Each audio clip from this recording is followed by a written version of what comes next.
Hello everyone, and welcome to the draft analysis for the Copenhagen Sawsbucks as we try to take on our third season of the UBL. First off, I'm actually pretty sick. I have a pretty bad cold, so this is going to be so much fun. I can already feel it in my throat. I've been talking for less than 30 minutes. It's going seconds. It's going great. So if it also sounds weird, that's, why. So yeah, we were joining the UBL again, and basically, it's a draft league, so you draft a team of Pokemon, and then we use them every week to battle someone else, so we know, kind of what each other can bring. You can see here, up on the layer, it's that way. We had 10 rounds, so we had 10 Pokemon to pick, and every Pokemon got a value between 220 points, and we had 1,000 points to spend, basically, on whatever we wanted. So, there were 2 divisions. I was in one of them, and I was as lucky as I always am, and I got pick number 6 out of 8. So that was great. So basically, all the fun things like Dragapult, the Mantitan, Mew, I also think, Excadrill, Corviknight, whatnot, they were gone. So my first pick, I just picked that what looked the most, that Pokemon that I thought looked the best out of the remaining things for round 1. And I will say, no, I really forgot what I wanted to say. I want to say something. I don't remember what. I think we just go into it because I can't speak for too long.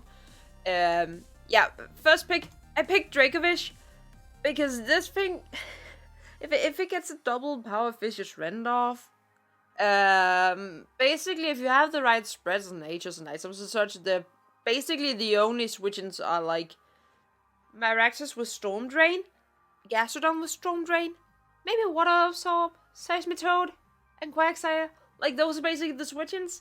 Nothing else really switches in, especially if you just get just a little bit of chip, like this thing becomes a monster, and it's disgusting.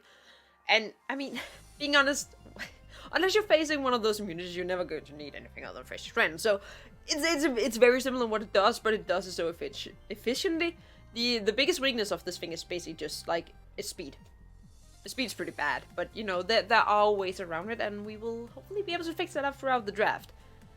I also did explain, we obviously all had a pick, and, you go through the first 8 pick, and then person number 8 picks again in the second round. So my second pick was not too long after my first. And obviously, as I said, Dracovish. It's going great already. Dracovish is pretty slow, and, speed is something that is kind of nice, because there's not too many Pokemon that are actually fast. And I ended up going with Cinderace, which I think is 119 speed. Also, this is before home, so I can't use the hidden ability when it's released, because otherwise this thing would probably be a lot more expensive. So yeah, we have this Digimon thing that's pretty fast, has code change, so we can kind of, swap passes around, which we may or may not do, you never know. And it hits pretty hard. The only unfortunate thing for it is that, it can't really hit water types particularly well. But you can get used to it, so you can get out on them and such.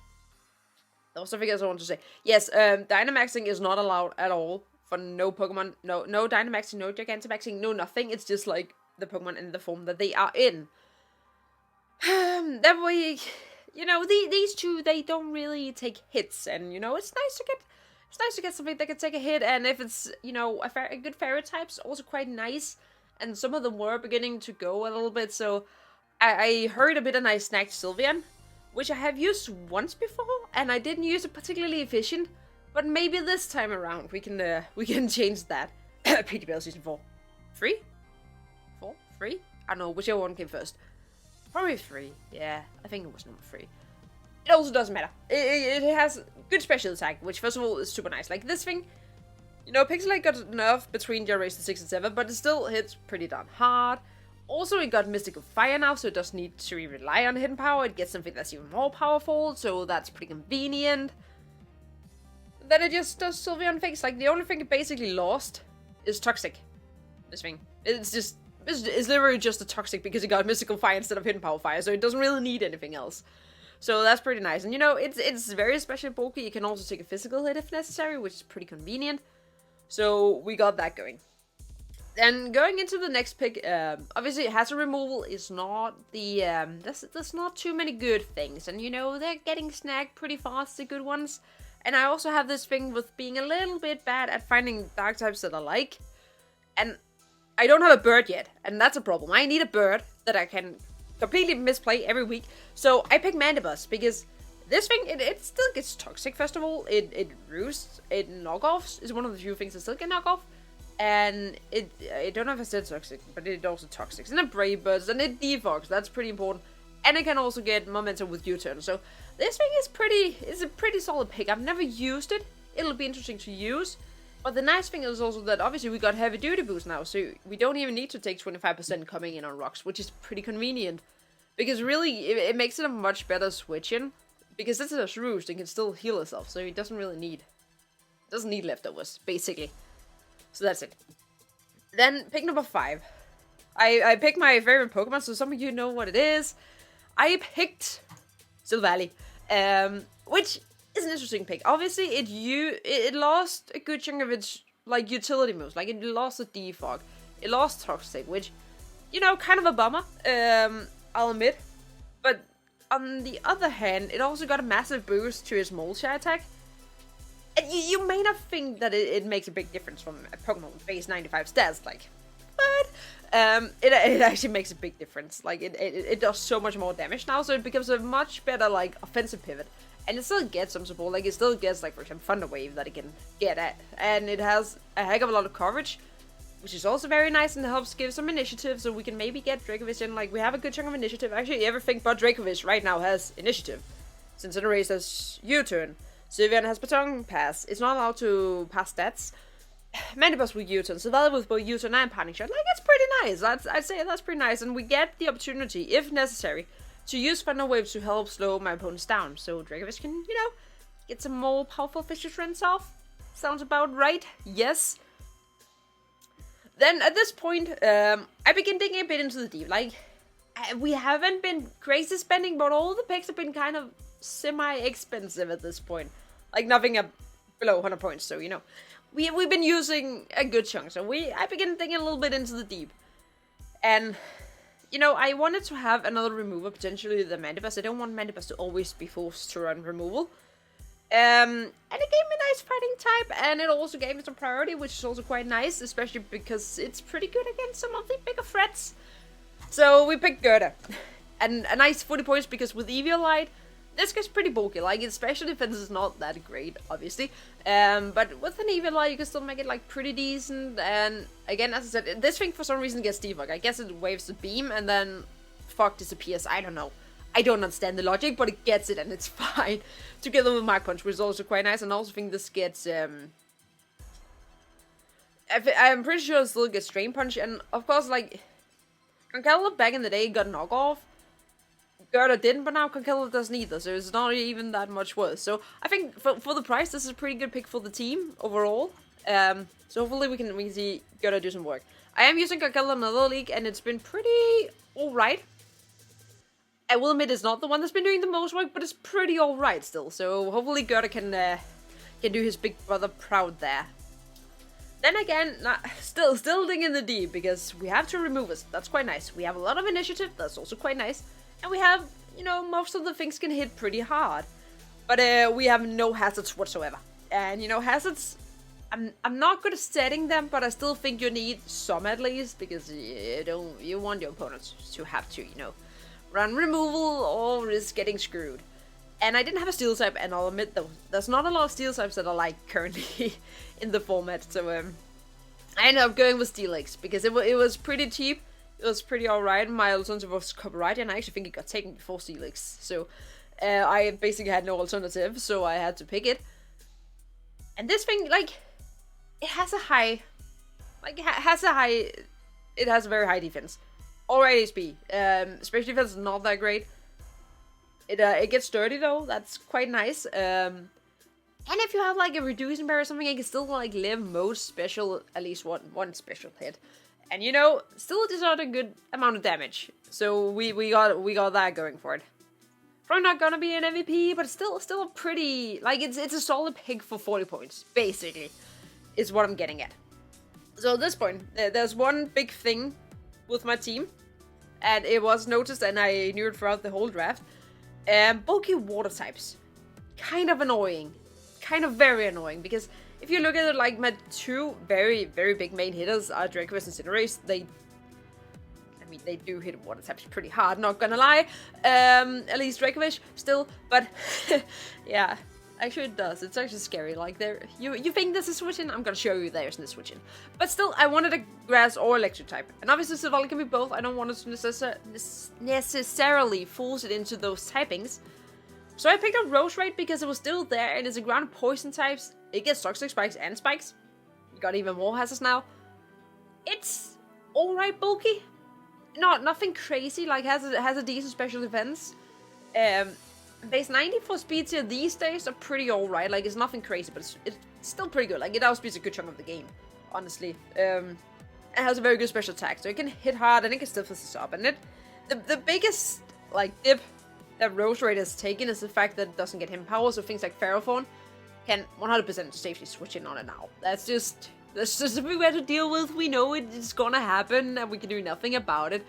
But it still helps so much with the bulky water types, because, you know, they usually want to be physically defensive for Dracovish and Cinderace, and then you have your Roserade that can suddenly hit them pretty hard, so you just need to get the resistances, you know, chipped down, basically. So yes, that's it. Now we get to the last two, and obviously, okay, this draft came out before we finished this before the WB draft came out and such. So I was older than thinking that I want sticky webs. And originally I wanted Galvantula because to me, like, it also hit the water types pretty hard still with Thunder because, you know, pretty accurate. I would miss it anyway, but it's fine. But it got snagged round 3, so that was that felt a bit bad. There were a couple left. There were like Shuckle. Nah. Araquanid. I mean, it's a decent Pokemon, don't get me wrong, but it wouldn't really give me what I wanted. Slurpuff, which... I don't hate Slurpuff, but without Belly Drum, it makes it a little bit harder. And then there was some Pokemon that I picked, which I'd say it was pretty decent. Also, we have a good amount of points yet left because we don't actually have any super expensive Pokemon, and we'll keep it at that. I picked Ribombee. Gets sticky webs, quite nice. It has the same problem as Roserade, where it definitely can't hit Pokemon like Ferrothorn at all, but at least we get Littens, so we can get out. And this thing is pretty damn fast. I'm pretty sure, don't quote me on it, but I'm pretty sure that it's faster than things like Neuven. So it almost becomes a little bit friendly offensively, and it gets at least, you know, grass coverage, so that's something. Good luck switching your Seismitoad, basically, is the conclusion. And it just, like, the main thing was that this thing, it's nice. It can be offensive in of itself. It doesn't need the sticky webs always, maybe. Who knows? But it has them, and it has the opportunity to, you know, set them. It's faster than most things, so even then, like, you can outspeed things to set them up, and they can't really do anything about it, which is quite nice. So yeah, that can definitely, like... Dracovish on the webs becomes even worse, because then you have even more freedom to run something like Choice Band and just obliterate everything. Like, everything. Really everything. So yes, that's it. Now, going into the last pick, there wasn't really anything that stood out. And there wasn't really, like... There were nice Pokemon, like, I have a weird speed gap, let's face it. I have a speed gap that's called from Silvally to Cinderace, which... That's not great. But looking at the Pokemon that were left, they didn't really provide a lot for my team. I mean, I don't even remember. I think there was, like, Rapidash. Rapidash was there. But then again, you know, it's not really the best. Like, I wish to love it, but I don't. At least not competitively. It's pretty nice shiny, don't get me wrong. But Ponytail is actually cuter. But, yeah, again, there wasn't really anything good. So I went and looked a bit like, okay, looking at the matchups, because we're only going to be playing people in our own division. So I was kind of looking between a couple Pokemon, seeing, like, which thing would do the best for me. And in the end, joining us from the GDL... we have Quagsire. Basically, it gives us a bulky water type because Dracovish ain't taking any hits. It's also one of the things that counters Dracovish, so at least we don't have to face it. That's quite nice. We also do get unaware, so like it helps against Pokemon like I don't know, Kumo. It's not allowed to run its boosting move, but still it can still set up. Like it can help against those things. It gets toxic, it gets recover. It's a nuisance and it looks absolutely gorgeous, which is also that's kind of a requirement to fit my team. So it's basically like it ended up being the definition of perfection. And there are matchups where Steelix doesn't do too good as a ground type, where Quagsire is kind of a better ground type, so that kind of, you know, evens out a little bit, so Steelix doesn't come with too many unfortunate situations, basically, is the conclusion. So that's basically the team. How do you guys think it'll go? I think we got a pretty decent team overall. Like, it definitely has some weaknesses. Primarily, like, I'm looking at the speed gap. That could be a bit exploited. But I still think overall we got a pretty solid start to the team, and hopefully we can do well this year. At least make playoffs. Last season, not good. We ain't talking about that. We forget that existed, even though it was a bus. We go, yeah. I think we can do it. So how do you guys think we'll do? Will we make playoffs? Will we lose every single of the 7 weeks? I don't know. We'll see. But with that, also no. Actually, let's make a guess right now. Like, who you think is going to be the MVP of the season? Oh, I'm looking at it. Logically, you think like you should say Dracovish, but I always feel like the Pokemon that should be logical never ends up being the ones that do the most. So I'll say Silvally. So give me your bets down in the comments, and I will see you next week for the first game. So thank you guys so much for watching, and I'll see you next time. Keep it cool. Bye. I'm bad at this.